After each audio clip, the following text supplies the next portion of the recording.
E aí, gente, na Science aqui, no episódio de hoje da introdução à teologia, a gente vai continuar nesse mesmo tema, só que com um aspecto diferente. Vamos subir outro atributo de Deus, que Deus é perfeito, no caso.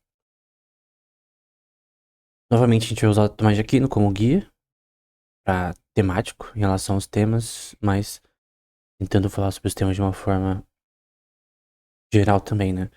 Lembrando que após o término desse curso, eu talvez comece sobre a história da filosofia, né? Começando com a filosofia socrática.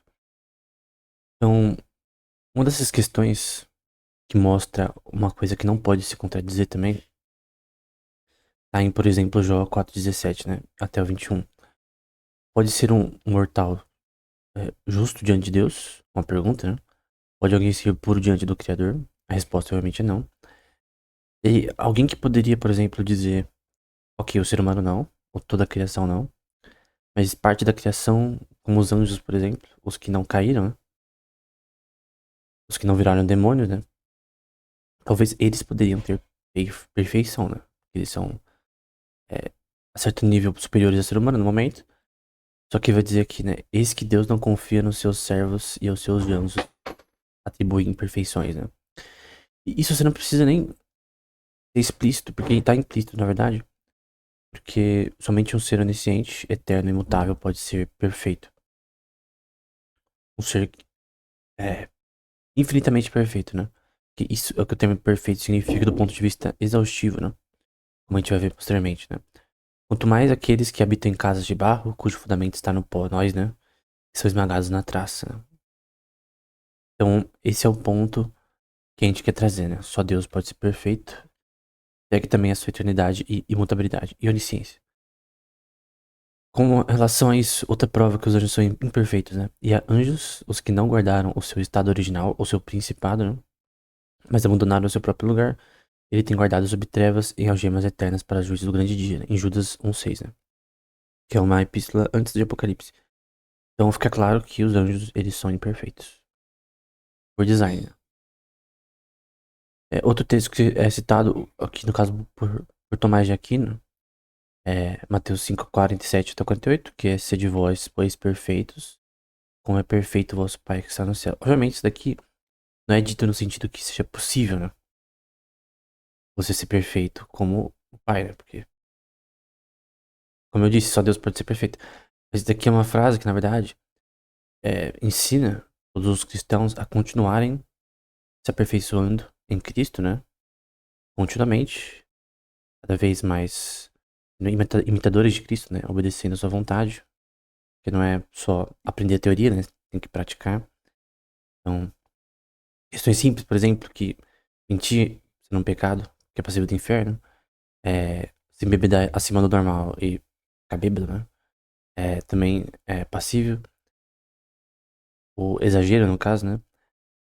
Entre diversos outros pecados óbvios, né? Roubar é pecado, enfim. Isso são imperfeições que nos afastam de Deus. Então, é isso que o texto está tentando dizer, né? E obviamente Deus sendo perfeito, ele é justo e vai julgar aqueles que não agirem com perfeição, né? Entre aspas, né? Porque obviamente não tem como ser exaustivamente perfeito. E a salvação é pela graça, não pelas obras, né? Embora as obras têm que ser feitas, porque no fim você tem fé sem obras, significa que a sua fé é morta, né? Sua fé não tem nenhuma substância. Então a fé tem que produzir obras. Sim. Sedes meus imitadores, como também eu de Cristo. Então é a mesma coisa que esse texto aqui.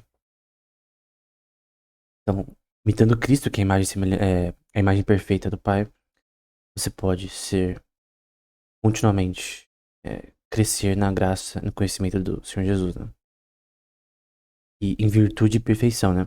Um ponto até importante, que eu sempre estou citando o simpósio de Platão, em que Sócrates defende que é impossível ensinar o ser humano, ensinar outro ser humano a ser uma pessoa justa na esfera política, né? De você ser um ser virtuoso.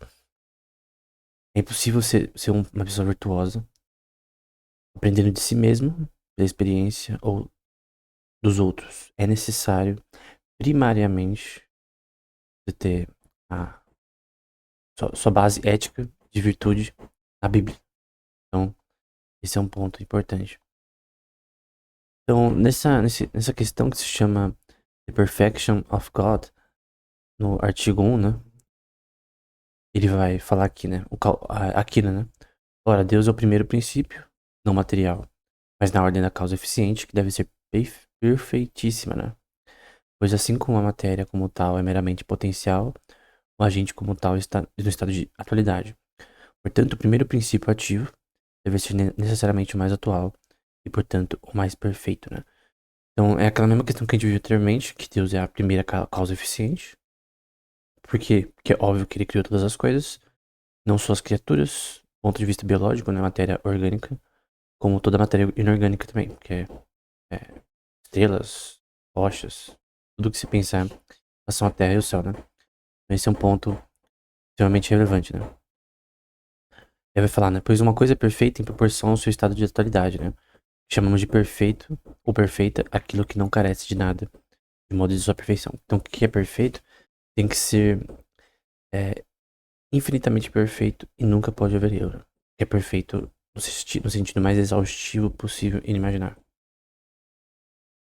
E criaturas sendo mutáveis nunca poderão ser perfeitas, né? Esse é um ponto. Nunca uma criatura pode ser perfeita. Mesmo anjos, por exemplo. Embora, obviamente, eles são santos num nível diferente de nós, por exemplo. Porque, realmente, quando vê a segunda ressurreição, a ressurreição dos mortos, né? Que está em 1 Coríntios 15, em Apocalipse. Que aí a gente não vai mais ser inclinado ao pecado como atualmente, né?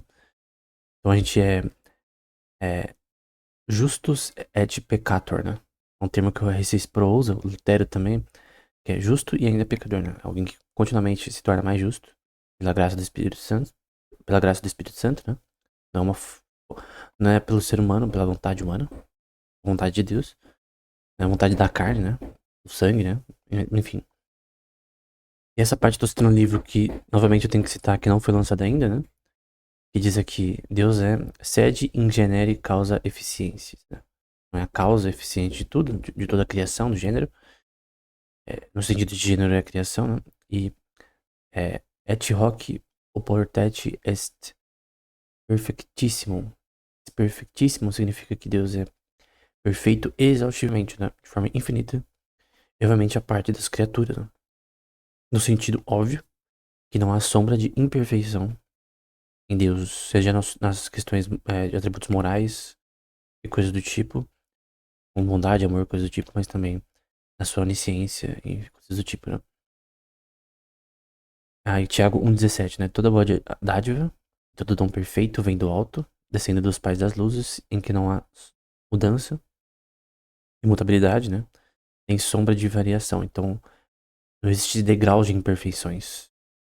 Não existe degrau de imperfeições em Deus, né? Embora nas criaturas existem. Principalmente no ser humano.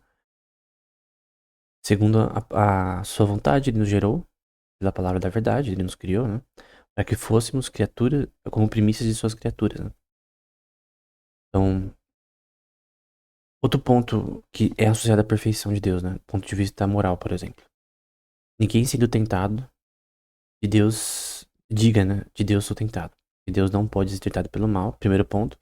E segundo, a ninguém tenta. Então, primeiro, o segundo ponto eu já vou trazer, que é a parte amarela, né? É, o ser humano, ele não pode ser tentado por Deus. Então, o pecado é culpa do ser humano. Ponto. Ele pode ser influenciado por outras pessoas, né? Mas é culpa do ser humano, do pecado. Ponto. Então, qual que é a culpa do mal no mundo? É do ser humano. E a única forma de eliminar o mal no mundo é como? Dilúvio. Você literalmente tem que fazer uma lista. Quem que é mal aqui, eu tenho que retirar, né? Deus fez isso no dilúvio, né? Falou, ó, só Noé e sua família vão sobreviver. E os milhões aí de pessoas aí, do povo antediluviano morreu porque é o certo, né? Justiça. Só que Deus se entristeceu, né?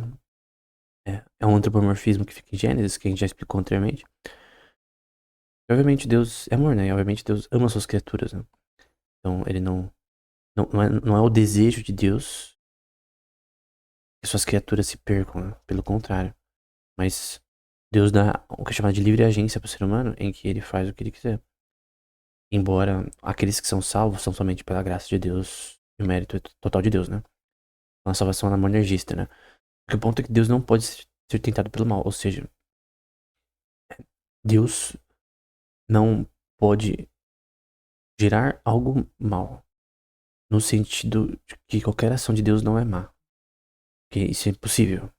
Uma impossibilidade. Por exemplo, Deus não pode mentir. Isso é uma impossibilidade. É algo que Deus não pode fazer por causa do seu caráter, por causa da sua essência, né? Então ele não pode mentir. Então, culpa do pecado do pecado é do ser humano e os anjos que caíram, a culpa é deles também. Deus não tem nada a ver com isso, né? É o intelecto dessas criaturas que tem liberdade, né? Livre agência, que permite isso acontecer, né? O princípio, agora de novamente o Aquino, né, no artigo 1. O princípio material que em nós se encontra imperfeito não pode ser absolutamente primordial, mas deve ser precedido por algo perfeito. A gente vai falar sobre isso posteriormente, quando a gente for falar sobre a prova ontológica de René Descartes no Discurso do Método, né? Que é um dos livros filosóficos mais importantes do René Descartes. Talvez não mais importantes, mas mais conhecidos. René Descartes também fez vários avanços na matemática, né? O plano cartesiano seja um dos mais conhecidos dele. Mas o ponto é que se há seres criados com imperfeições, graus de imperfeições, deveria haver um ser perfeito que gerasse todos eles, né? Esse é um ponto relevante, né? E aí eu vou citar Platão aqui porque é importante no contexto de Tomás de Aquino. Como eu disse, você não precisa de Platão para estudar teologia, você não precisa estudar filosofia, mas é bom porque você consegue entender o que alguns teólogos falaram no passado. Então, não tem como você ler Agostinho sem depois ou antes ler é, os filósofos que ele usou. Plotinus, por exemplo. Acho que Plotinus em português ele usou bastante. Você tem que saber o que Plotinus escreveu. Pra você, quando vê algo parecido com ele em Agostinho, você sabia que ele está citando, né? Mas é impossível que os males sejam eliminados, Teodoro, pois sempre deve haver algo oposto ao bem, o mal, né? E eles não podem ter seu lugar entre os deuses, mas devem ser inevitavelmente parar sobre a natureza mortal da Terra. Obviamente é um cara pagão que tá falando isso, né? Não é um cara que obviamente não tem a Bíblia, ele obviamente vai falar muita besteira, mas isso aqui é um ser humano caído, pagão, que tá falando o que ele acha na sua razão humana de Deus, né? Então ele vai falando: portanto, devemos tentar escapar da terra para a morada dos deuses o mais rápido possível, e escapar é se tornar-se como Deus na medida do possível. Tornar-se como Deus e tornar-se justo, santo e sábio, né? Obviamente é um pagão que tá fazendo isso, né? Porque o ponto que eu quero mostrar é que mesmo pagãos, né? Mesmo é, não cristãos podem conceber, primeiro, obviamente, a existência de Deus, Romanos 1:19 pra frente, e que tem uma aplicação moral de Deus existir. Que se existe um ser perfeito moralmente, com certeza ele vai punir os seres que são imperfeitos, né? E óbvio que um ser perfeito desse tipo, para criar tudo, tem que ser onipotente, infinitamente poderoso, imutável, primeira causa, eficiente. Então significa que tem uma questão moral, isso. E, como eu disse anteriormente, essa é a questão que faz a maioria das pessoas não quererem o evangelho, né? Tem a implicação moral. Você tem que mudar de vida, né? Você tem que é, sair do pecado que você fazia antes e mudar. Obviamente, isso só vem pela fé. E a fé é causada, né, pelo Espírito Santo. Por Deus, no caso. Através do ouvir a palavra de Deus, né? Tem que ouvir ou ler. É a única forma de a pessoa saber que isso existe, né? Então, por isso, as pessoas têm que ir pregar o evangelho. Mas o ponto aqui é que mesmo na razão humana, você consegue conceber essas ideias sem nenhum problema.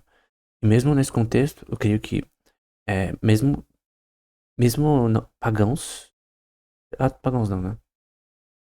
Ateus não, mas mesmo aqueles que não acreditam na Bíblia e tal, eles têm que conceber a ideia de natural law, que a gente vai ver posteriormente, né? Leis naturais. Deus não é de forma alguma injusto, mas completa e perfeitamente justo. Aqui é Platão ainda no livro Teetetos, Conhecimento. E não há nada tão semelhante a ele quanto aquele que de nós, por sua vez, se torna quase perfeito em retidão. Então, Deus é infinitamente justo. E todos os seres humanos, todas as criaturas ou anjos, eles têm graus de perfeição que não se comparam nem em questão de... Não é nem comparável, né? Comparar o Sol com um vagalume em questão da perfeição de criaturas e de Deus, né? É uma forma mais simples de entender a visão de Sócrates, né? Até por questões de implicação. Deus não pode ter mal em si mesmo, em suas ações. Deus deve ser perfeitamente justo, implicitamente imutável, que os homens, se possível, deveriam se tornar como ele. Esse é um ponto muito importante em Sócrates, da visão dele de arete, né? Que é... Eu sempre esqueço a ordem de escrever arete, né? Mas vamos supor que eu saiba. Eu acho que é are... Eu acho que é assim. Então, a arete, a virtude, ela não pode... O ser humano tem graus de perfeição, ele tem a imago Dei, o ser humano, né? Aqui é a Gênesis 1, 26 a 27. Porém, essa arete, essa virtude, ela tá corrompida. E somente Deus pode fazer ela se aperfeiçoar, finalmente. Então, o cristão não é aquele que não peca. É aquele que ainda é pecador, justo et peccator. Até posso escrever aqui, justus, eu acho que é justo. Não lembro. Eu acho que não vou escrever não, porque eu não lembro. De cor, mas eu escrevi no livro. Justo et peccator.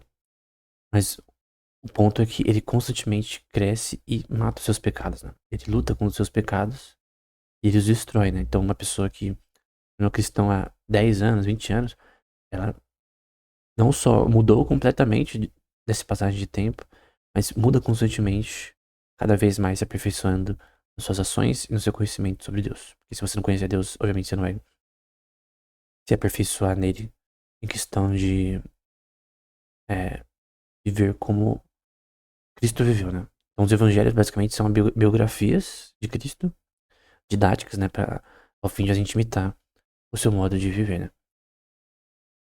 Então, em Gênesis 27 vai dizer assim, Deus criou o homem, ou o ser humano, né, a sua imagem e semelhança. O 26 fala isso. A imagem de Deus criou, é a imago Dei, né? É a imagem de Deus em nós. E aí você tem essa na versão Vulgata 26, né? Tá no plural, até na parte que eu tô escrevendo, meu comentário da Suma Teológica, eu tava falando sobre esse texto, né? Sobre como esse texto implica o termo Elohim, tem a ver com a Trindade, né? Eu já vi alguns num livro de gramática hebraica, né? O cara falando que Elohim não tem a ver com, mesmo que seja o plural ou in no final, não tem a ver com a Trindade necessariamente, né? Embora óbvia nos textos bíblicos no geral, né? Mas você tem sempre essa questão de que Elohim, ela já tem que ser traduzida como plural. Nessa parte aqui fica claro, não no texto em latim, mas no hebraico.